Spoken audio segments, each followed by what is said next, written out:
Hello student, स्वागत है आपका साइंस पार्क यूट्यूब चैनल पर। आज हम 2020 का सेट डी लास्ट सेट है, इसको सॉल्व करने जा रहे हैं क्लास 12th बायोलॉजी के लिए। आपने पिछले जो हैं सभी क्वेश्चन पेपर देख लिए होंगे अपनी अच्छी तैयारी के लिए, अच्छे एग्ज़ाम के लिए। चलिए आप वीडियो को लास्ट तक देखना, आपको अच्छी तैयारी के लिए बहुत अच्छे टू द पॉइंट आंसर मिलेंगे। चलिए स्टार्ट करते हैं आज का सेट। सेक्शन ही है ऑब्जेक्टिव टाइप क्वेश्चंस हैं। पहला क्वेश्चन है which of the following is an albuminous seed. कौन सा सीड एल्ब्यूमिनस है? ये पी ग्राउंडनट, ये तो है नॉन एल्ब्यूमिनस। तो सनफ्लावर डी ऑप्शन इसका है सही आंसर है। The protein encoded by gene cry one AC control cotton bollworm आ जाएगा, बी ऑप्शन सही है। अगला क्वेश्चन देखिए which organ is reservoir of erythrocytes. Erythrocyte का रिजर्वेयर कौन है? स्प्लीन होता है, ये ऑप्शन सही है। अगला question which colour of the flower is recessive trait in P plant. तो फ्लावर का कलर पूछा है, कौन सा रिसेसिव है? तो वाइट जो होता है वो रिसेसिव होता है और वॉयलेट जो होता है वो डोमिनेंट होता है। Female heterogamy is found in birds में पाई जाती है फीमेल हेट्रोगेमी, तो इसका बी ऑप्शन सही है। अगला क्वेश्चन है on which hills of the Meghalaya the secret groups are present. Khasi and Jaintia hills हैं ये मेघालय में। How many genes are present on human chromosome number 1। 2968 2968 जो है जीन प्रेजेंट है पहले क्रोमोसोम पर। टेलिंग क्या होती है? Tailing adenylate residue of 200 to 300 are added at the 3' end of the heterogeneous RNA। यानी कि जब DNA से RNA बनता है तो उसकी मैचुरेशन होती है, पोस्ट ट्रांसक्रिप्शन मैचुरेशन बोलते हैं उसको, प्रोसेसिंग बोलते हैं। उसमें टेलिंग एडिंग और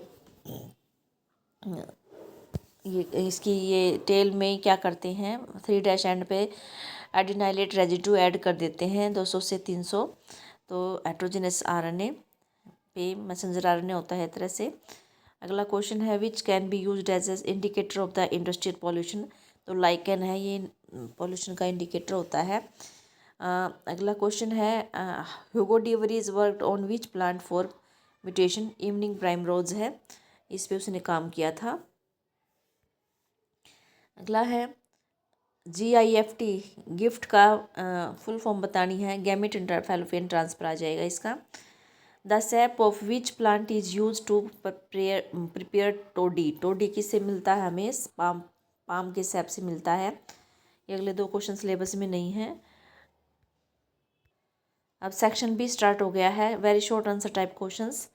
तो ये सेकंड क्वेश्चन है, इसमें अब सिलेबस में नहीं है। अगला write down the name and function of various male accessory glands.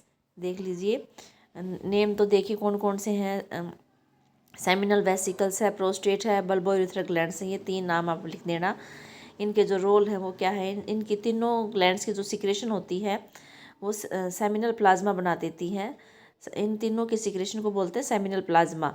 वो उसमें फ्रक्टोज, कैल्शियम और कुछ एंजाइम होते हैं सेमिनल प्लाज्मा के अंदर। तो इनको बनाने का, सिक्रेशन का काम इन तीनों ही एसेसरी ग्लैंड्स का है। और जो बल्बोयूरेथ्रल ग्लैंड्स है उसके जो सिक्रेशंस है वो लुब्रिकेशन में भी हेल्प करते हैं, पेनिस के लुब्रिकेशन में, तो आप इसको लिख सकते हैं। अगला क्वेश्चन है give an example of hormone releasing IUDs, how does it help in the preventing pregnancy. Hormone releasing IUDs होती हैं प्रोजेस्टासर्ट, LNG-20। ये क्या करते हैं? Make the uterus unsuitable for implantation. ये हार्मोन क्या करते हैं? यूट्रस को अनसुटेबल बना देते हैं इम्प्लांटेशन के लिए, एंड सर्विक्स को हॉस्टाइल कर देते हैं टू स्पम्स के लिए। अगला क्वेश्चन देखिए are the wings of bird and butterfly homologous organs और एनालोगस ऑर्गन्स। ये एनालोगस ऑर्गन होते हैं क्योंकि इनका जो है ओरिजिन डिफरेंट है लेकिन फंक्शन सेम है, इसलिए ये एनालोगस ऑर्गन है और ये कन्वर्जेंट इवोल्यूशन शो करते हैं। अगला क्वेश्चन देखिए, अगला अब ये पार्थिनोजन सिलेबस में नहीं है। अगला write down the role of chitinase and lysozyme in biotechnology.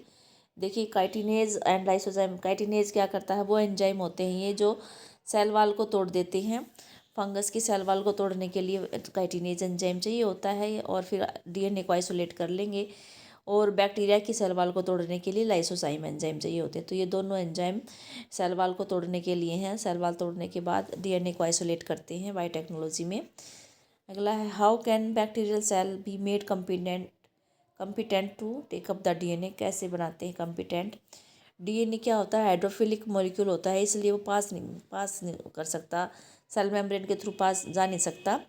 Bacterial cell made competent to take up DNA by treating them.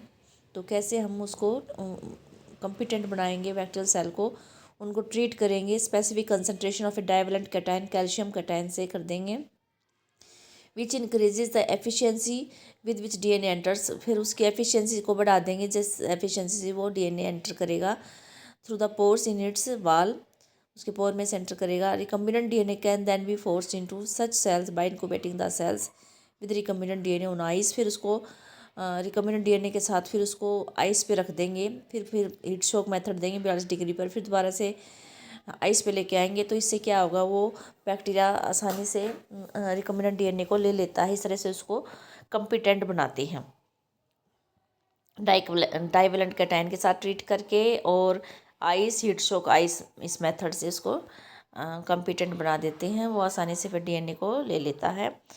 अगला क्वेश्चन सिलेबस में नहीं है। अगला है, what are the causes of and symptoms of the Klinefelter syndrome. Klinefelter syndrome genetic disease होती है, और ये किस कारण से होती है, cause due to the presence of an additional copy of X chromosome. एक एडिशनल कॉपी आ जाती है, मेल होता है ये XY है, उसमें एक X और आ जाएगा, तो इसमें 47 क्रोमोसोम हो जाते हैं, और कैरियोटाइप आ जाएगी XXY। इसमें क्या हो जाता है, वैसे तो ये मेल होता है, लेकिन इसके अंदर मस्कुलाइन डेवलपमेंट स्टार्ट हो जाती है, और all masculine the feminine development of breast has overall masculine development होती है। The feminine development of breast जो लड़की महिलाओं जैसी हो जाती है, जिसको गायनेकोमैस्टिया बोलते हैं। और ऐसे इंडिविजुअल्स होते हैं स्टेराइल हैं, यानी बच्चे पैदा नहीं कर पाते। अगला क्वेश्चन है, what is mutualism, give an example. Mutualism क्या होता है, the interaction in which both the species benefits. वो इंटरेक्शन जिसमें दोनों स्पीसीज को फ़ायदा होता है। लाइकेंस है mutual relationship between a fungus and the photosynthetic algae और साइनोबैक्टीरिया। माइकोरेजा है association between fungi and roots of the higher plants. Fungi help the plant in the absorption of essential nutrients from the soil, while the plant in turn provides the fungi with food. तो इस तरह से आप इनमें से कोई एक example लिख सकते हैं। सेक्शन सी स्टार्ट हो गया है। सेक्शन सी है, how do various factors affect process of decomposition in ecosystem. 3 number के हैं सभी क्वेश्चंस। देखिए, फैक्टर अफेक्टिंग डिकम्पोजिशन, पहला है temperature and moisture. Warm and moist environment, यानी अगर गर्म है और मॉइस्ट है, बारिश के दिनों में होता है ऐसा, फेवर डिकम्पोजिशन, उसमें डिकम्पोजिशन की रेट बढ़ जाती है जब वार्म हो, टेम्परेचर ज़्यादा और मॉइस्चर हो। और लो टेम्परेचर और एनारोबिसिस, यानी ऑक्सीजन एब्सेंट हो और टेम्परेचर लो हो, तो ये डिकम्पोजिशन रेट कम हो जाती है। डिकम्पोजिशन जो है वो ऑक्सीजन पे डिपेंड है, ऑक्सीजन पर बेस्ड है। ऑक्सीजन ज़्यादा होगी तो डिकम्पोजिशन रेट भी ज़्यादा होगी। तीसरा है, high lignin and chitin rich detritus. जिस डेट्रिटस में लिग्निन या काइटिन ज़्यादा होता है वो धीरे धीरे डिकम्पोज करता है, उसकी डिकम्पोजिशन रेट स्लो होती है। और जिसमें शुगर और नाइट्रोजन हो उसका डिकम्पोजिशन फास्ट होता है। तो इस पर भी डिपेंड करता है कि सेल वाले वगैरह किस चीज़ की बनी होती हैं। अगला क्वेश्चन देखिए,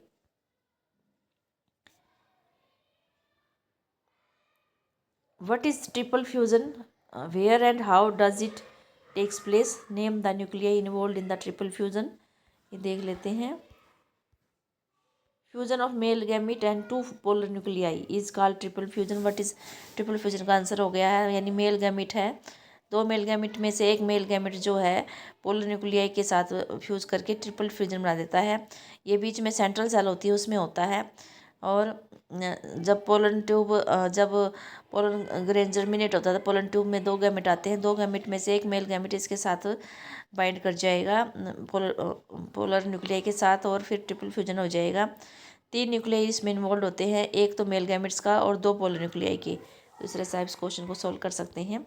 अगला है, draw a well label diagram of sectional view of the mammary gland. Mammary gland का डायग्राम है, ये देखिए। पहले आप जो हैं ये इधर से रिब्स वगैरह बना लेंगे, मसल्स बिटवीन रिब्स दिखा रखी हैं, पेक्टोरलिस मेजर मसल्स भी दिखा रखी हैं। फिर उसके बाद आप देखिए इसकी शेप बना लेंगे। पिंक पिंक जो है फैट दिखा रखा है, और फैट के बाद मेमोरी लोब है, ये येलो येलो दिखा रखी हैं। उसके बाद मेमोरी एल्वियोलस है, एल्वियोलस के बाद मेमोरी डक्ट दिखा रखी है, मेमोरी डक्ट के बाद एम्पुला है, वाइडर पार्ट होता है। फिर लैक्टी फेरस डक्ट है, फिर निप्पल है, फिर ये एरियोला है, जो डार्क पार्ट होता है वो एरियोला होता है। तो इस तरह से आप ये डायग्राम बना सकते हैं। अगला है क्वेश्चन है describe the sickle cell anaemia. Sickle cell anaemia को डिस्क्राइब करिए। देखिए जो नॉर्मल सेल होती हैं उसमें जो ब्लड आरबीसी होती हैं इस शेप की होती हैं, और जब जिसमें सिकल सेल बीमारी आ जाती है उसमें ये ऐसी शेप हो जाती है। तो देखिए कैसे क्या होता है इसमें। Sickle cell anaemia is caused by the substitution of glutamic acid by valine, यानी कि ग्लूटामिक एसिड की जगह वैलिन आ जाता है छठे पोजीशन पे of the beta globin chain. जो बीटा ग्लोबिन चेन होती है हीमोग्लोबिन की, अल्फा और बीटा ग्लोबिन चेन होती हैं, दो दो होती हैं। तो बीटा ग्लोबिन चेन के छठे पोजीशन पे जो है ग्लूटामिक एसिड होता है, लेकिन उसकी जगह क्या आ गया, वैलिन। देखो एक से एक कितना फ़र्क पड़ जाता है। Substitution of amino acid in the globin protein residue due to the single base substitution, एक ही बेस का सब्स्टिट्यूशन हुआ है 6 पोजीशन पे, और इसे GAG टू GUG बन जाता है। देखिए ये है नॉर्मल GAG है, नॉर्मल हीमोग्लोबिन जीन है, ये GAG है, ए जीन बोलेंगे। और GAG था तो इसका देखो इसका CTC जो है दूसरा स्ट्रैंड था DNA का। पहला स्ट्रैंड में GAG था, दूसरे स्ट्रैंड में CTG था। फिर इसका RNA बनता है तो GAG बन जाता है। GAG बनने के बाद जो छठे पोजीशन में ये ग्लूटामिक GAG जो कोड करे ग्लूटामिक एसिड को, तो ये नॉर्मल है।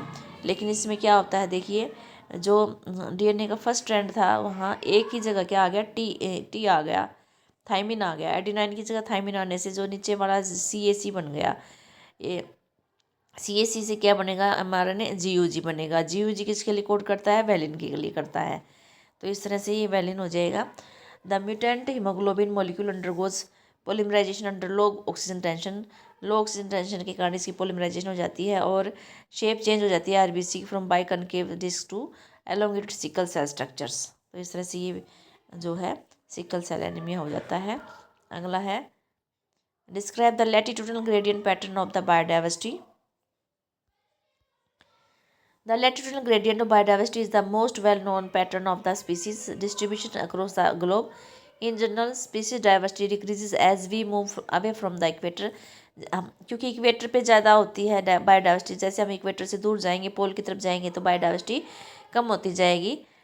द कोर पैटर्न क्या पहला है, इक्वेटोरियल ट्रॉपिकल रीजन्स में है। दीज एरियाज़, ये जो इक्वेटोरियल ट्रॉपिकल रीजन ये कहाँ पर है, इसमें है 23.5 degree north and 23.5 degree south के बीच में जो वो इक्वेटोरियल और ट्रॉपिकल रीजन होता है, इसमें वो ज़्यादा नंबर ऑफ़ स्पीसीज़ होते हैं। जैसे कि ट्रॉपिकल रेन फॉरेस्ट यहाँ पर अमेजन जो होता है इसे साउथ अमेरिका में होता है, host more species of birds mammals and plants than any other regions.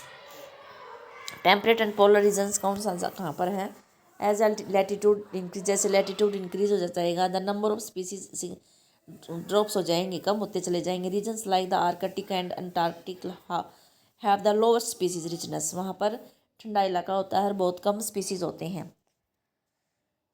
Regions for high biodiversity in the tropics, tropics में ज़्यादा बायोडाइवर्सिटी क्यों होती है।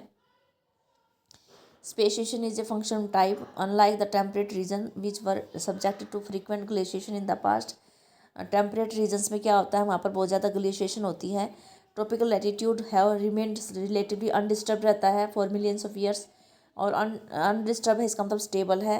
This long period of stability allowed more time for new species to evolve, और इससे क्या होता है नए स्पीसीज़ की इवोल्यूशन ज़्यादा हो जाती है। कॉन्स्टेंट एनवायरनमेंट, ट्रॉपिकल एनवायरनमेंट का जो है लेस सीजनल है एंड मोर प्रेडिक्टेबल है। Stability promotes niche specialisation allowing many different species to coexist in the same area.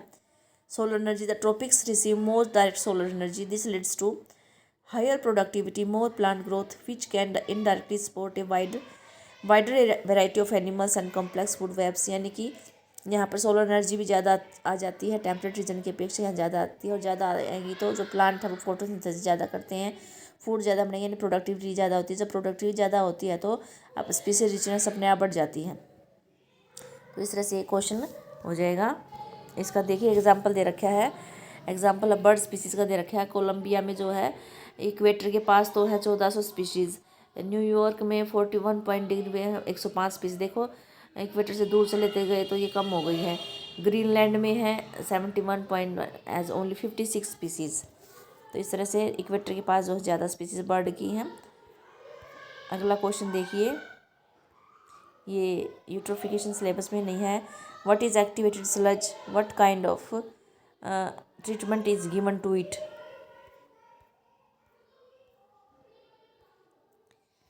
Activated sludge क्या होता है? Is the sediment form during the secondary treatment of sewage. जब secondary treatment करते हैं sewage का तब ये एक्टिवेटेड स्लज बनता है।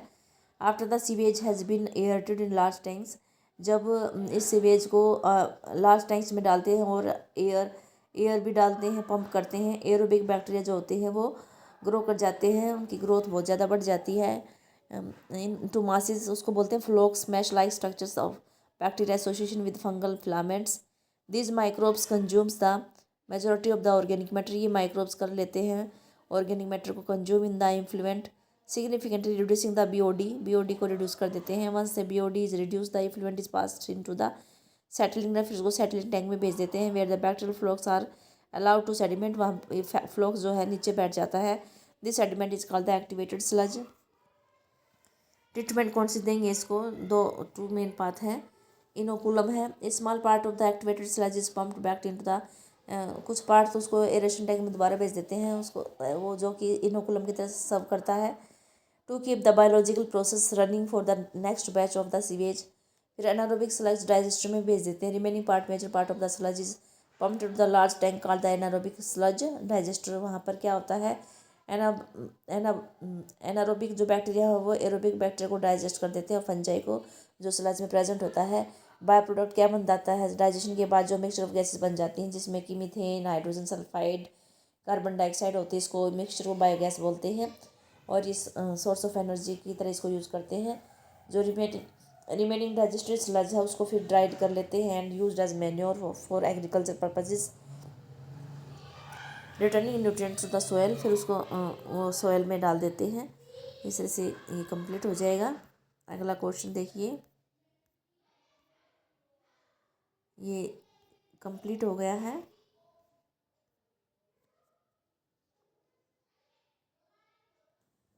सेक्शन डी स्टार्ट हो गया है। 5 नंबर के क्वेश्चन है। Right down the salient features of genetic code. Salient feature क्या है? फर्स्ट है the codon is triplet. Codon triplet होता है। 61 कोडोन्स कोड करते हैं अमीनो एसिड के लिए, 3 कोडोन नहीं करते, और उनको स्टॉप कोडोन बोलते हैं। Some amino acids are coded by more than 1 codon. कुछ ऐसे अमीनो एसिड हैं उसको एक कोड से ज़्यादा कोडोन कोड करते हैं, इसलिए डिजेनरेट बोल देते हैं। Codon is read in messenger R नहीं continuous fashion, there are no punctuation, उसके बीच में ना कोमा है ना फुल स्टॉप, कुछ भी नहीं है। The code is nearly universal होता है। For example from bacteria to human beings, triple U would code for the phenylalanine. Some exception है भाई, फाउंड इन माइटोकॉन्ड्रिया, और उसमें है प्रोटोजोन्स में कुछ अपवाद है, उनमें ये फिनाइल एलेनाइन के लिए कोड नहीं करता।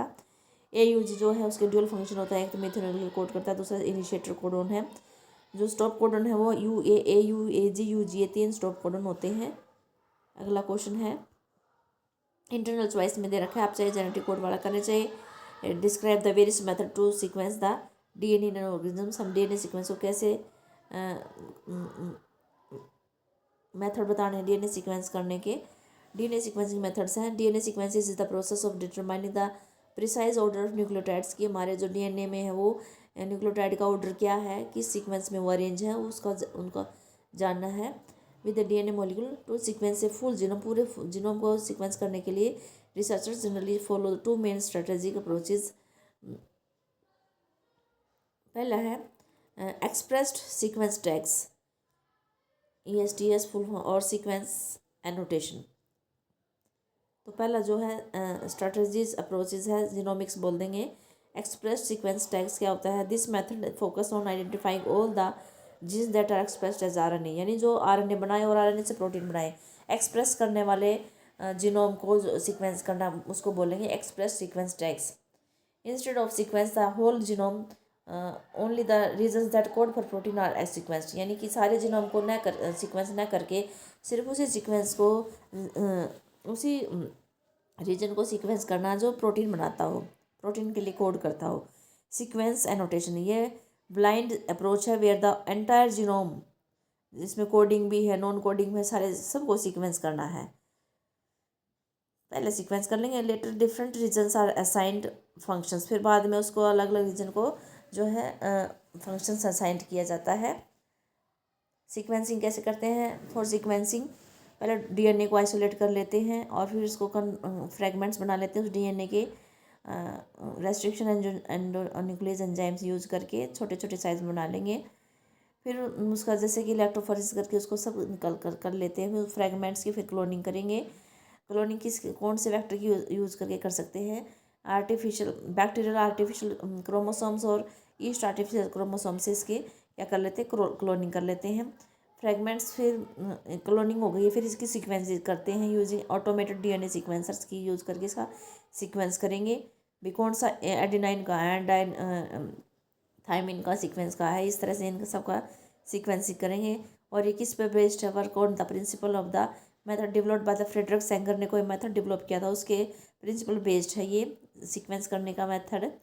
और these sequences were then arranged, फिर सीक्वेंस को अरेंज कर लेंगे। पहले तो सीक्वेंस को उसको सीक्वेंस कर लेंगे, फिर उसको अरेंज कर लेंगे based on some overlapping region present in them, उनके बीच में जो ओवरलैपिंग रीजन होता है उसके आधार पर इनको सीक्वेंस कर लेंगे। दिस रिक्वायर्ड, इसके लिए क्या चाहिए हमें?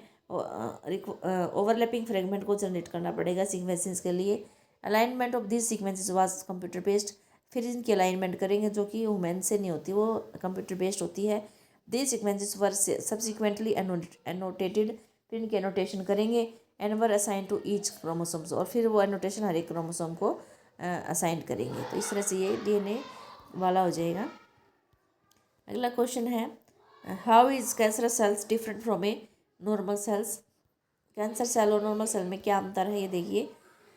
पहला सेल डिवीजन, नॉर्मल सेल जो है वो highly regulated and controlled manner में सेल डिवाइड करती है, लेकिन कैंसरस सेल जो है अनकंट्रोलेबली एंड रैपिडली डिवाइड करती है विदाउट ग्रोथ सिग्नल। दूसरा है contact inhibition, stop dividing when they come into contact with the other sales. इसमें के पास नॉर्मल सेल्स के पास प्रॉपर्टी होती है कॉन्टैक्ट इनहिबिशन की, जब वो एक दूसरे के सेल के कॉन्टैक्ट में आ जाते हैं तो डिवाइड करना बंद कर देते हैं। लेकिन कैंसर सेल्स में कॉन्टैक्ट इनहिबिशन की प्रॉपर्टी लॉस्ट हो जाती है और वो लगातार डिवाइड करते रहते हैं और एक ढेर बना लेते हैं, मास बना लेते हैं। एपोप्टोसिस, सेल डेथ, ये अपने आप प्रोग्राम सेल डेथ होती है। इसमें नॉर्मल सेल में जब सेल जो है डैमेज हो जाती है या ओल्ड हो जाती है तो अपने आप वो डेथ हो जाती है उसकी। लेकिन इसमें कैंसर सेल में कोई भी सेल जो है डैमेज सेल है वो या अवॉइड कर देते हैं एपोप्टोसिस, वो डैमेज सेल जो है सर्वाइव करती है और प्रोलिफरेट करती रहती है। इस पर जो नॉर्मल सेल है वो डिफ्रेंशिएट हो जाती है स्किन में, मसल्स में, जो भी उसको बनाना होता है। लेकिन जो कैंसर सेल है वो अनडिफ्रेंशिएटेड रहती है और लूजिंग देयर ओरिजिनल फंक्शन, और अपना ओरिजिनल फंक्शन को लूज कर देती है। मेटास्टेसिस क्या होता है? Stay in the specific tissue, metastasis का मतलब एक ही जगह रहना, और ऑर्गन वेयर दे बिलोंग, जिस ऑर्गन में वो है ओरिजिनेट हुआ है उसी में रहना। लेकिन इसमें क्या होता है? Can break away and spread to other parts of the body through the blood, और लिम्फ के थ्रू फैल जाता है। Blood supply only grow new blood vessels, इसमें सिर्फ न्यू ब्लड वेसल ग्रो करती हैं vessels during normal development and repair. और इसमें क्या होता है? Use angiogenesis to recruits new blood vessels to feed the growing tumour को फीड करने के लिए नई ब्लड वेसल्स आती हैं। अपीयरेंस क्या है? Have a regular shape and A small uniform nucleus, इसमें इरेगुलर शेप हो जाती है, लार्ज डार्क और मल्टीपल न्यूक्लियाई हो जाता है। इसके इंटरनल चॉइस में दे रखा है, right the name of positive organisms, symptoms and mode of transmission of 2 bacterial diseases देखिए दो हमने टाइफाइड और निमोनिया का ले लिया है। टाइफाइड का पॉजिटिव ऑर्गेनिज्म है साल्मोनेला टाइफी। सिम्टम्स क्या है? सस्टेन्ड हाई फीवर होता है, 39 to 40 डिग्री सेल्सियस हो जाता है, वीकनेस आ जाती है, स्टमक पेट में दर्द होता है, कॉन्स्टिपेशन हो जाती है, सिर दर्द हो जाता है, लॉस ऑफ एपिटाइट हो जाती है, भूख कम लगती है, और इंटेस्टाइन में छेद भी हो जाते हैं, और डेथ भी हो सकती है अगर ज़्यादा सीरियस हो जाए केस। तो मोड ऑफ ट्रांसमिशन कैसा है, कैसे फैलता है? ये these pathogen centre the small intestine में एंटर करते हैं through the food and water contaminate with this with them and migrate to the other organs through blood. दूसरे उसमें ब्लड के थ्रू फैल जाती है। निमोनिया क्या है? स्ट्रेप्टोकोकस निमोनिया से फैलता है। Fever, chills, cough and headache है। In severe cases the lips and the finger nails में टर्न ग्रे टू ब्लूइश। जो नेल्स हैं और लिप्स हैं वो जो है ब्लू कलर के हो जाते हैं। और कैसे मोड ऑफ ट्रांसमिशन क्या है? Healthy person acquires the infection by inhaling the droplets aerosols released by an infected person और even by sharing glasses and utensils with the infected persons. ऐसे फैल जाता है। अब अगला है how does the maturation of pro insulin into insulin, मतलब ये प्रो इंसुलिन कैसे इंसुलिन में मैच्योर हो जाता है। How did an American company Eli Lilly use the knowledge of RDNA technology to produce human insulin. देख लेते हैं। Maturation of pro insulin to insulin in human में क्या होता है? जो नेचुरली होता है, insulin initially synthesised as a pro hormone, जो शुरू में सिंथेसाइज उसको प्रो हार्मोन बोलेंगे, प्रो इंसुलिन बोल देते हैं। इसमें 3 चेन होती हैं, polypeptide chain A B C, extra stretch होती है C पेप्टाइड। प्रो इंसुलिन में 3 चेन हो गई, और मैचुरेशन प्रोसेस में जो C चेन होती है उसको रिमूव करना होता है, वो रिमूव हो जाती है। फाइनल प्रोडक्ट क्या बनता है? Mature insulin consist only AB chains which are linked together by disulphide bonds. Production of human insulin by the Eli Lilly 1983 में क्या था? अमेरिकन कंपनी एली लिली ने सक्सेसफुली प्रोड्यूस किया था ह्यूमन इंसुलिन, जिसको होमोलिन भी बोला गया था, using RDNA technology. They overcame the challenge of maturation by taking a different approach than the human body. उन्होंने क्या किया? Preparation of DNA sequences, they prepare two separate DNA sequences corresponding to the A chain and the B chain of होमोलिन insulin. उन्होंने 2 अलग अलग chain बनाई और insertion into plasmid. These sequences were introduced into the plasmid of the bacterium. उन्होंने इसको bacterium coli में डाल दिया, होस्ट में डाल दिया। The E coli cells were culture to produce the A and B chain separately. उन्होंने इकोलाई को कल्चर किया अलग अलग A और B चेन को सेपरेटली कल्चर करने के लिए। फिर उसमें से उन्होंने एक्सट्रैक्ट कर लिया। The individual chains were extracted from the bacteria and then फिर उन्होंने अलग अलग चेन को एक्सट्रैक्ट करके फिर उनको लेबोरेटरी में सेटिंग करके उनको डाइसल्फाइड बॉन्ड से उसको बीच में जो है उन दोनों को A और B चेन को जोड़ दिया, लिंक कर दिया। इसमें C चेन बनी ही नहीं इस तरह से, तो मैचुरेशन का इसमें कोई काम नहीं हुआ। सीधा A और B अलग अलग बना के उनको डाइसल्फाइड बॉन्ड से जोड़ दिया, तो इस तरह से होमोलिन बन जाएगा। तो आज ये कंप्लीट हो गई है आज का ये क्वेश्चन पेपर जो सॉल्व हो गया है।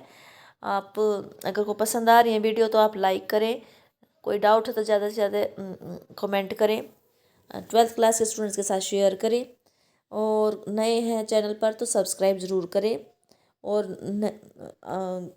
अगली वीडियो के लिए नोटिफिकेशन बटन दबा देना ताकि आपको अगली 2021 के A कोड के लिए नोटिफिकेशन मिल जाए। तो देखने के लिए थैंक्स फॉर वॉचिंग।